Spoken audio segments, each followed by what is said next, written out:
ন্যূনতম গুনাহ যদি না থাকে, যত পরিমাণ গুনাহ থাকবে অত পরিমাণ দয়া নিয়ে রব্বুল আলামিন তার বান্দা বান্দীদেরকে মাফ করার জন্য এগিয়ে আসবে। সুবহানাল্লাহ। তাহলে ইবাদত হবে কার জন্য? কোন মানুষদের দেখানোর জন্য? দান করব কার সন্তুষ্টির জন্য?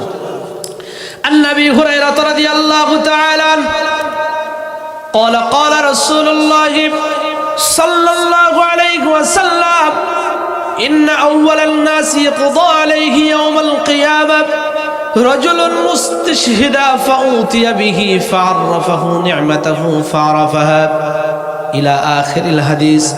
দিলের কান দিয়ে শুনবেন, খুব মনোযোগ দিয়ে গুরুত্বপূর্ণ কথা। আজকে আমরা দান করি, আজকে আমরা নামাজ পড়ি, আজকে আমরা কোরআন সুন্নাহ থেকে বক্তব্য দেই, আমরা কোরআন তেলাওয়াত সুরলিত কণ্ঠে করি, সকল কাজের মধ্যে ইখলাস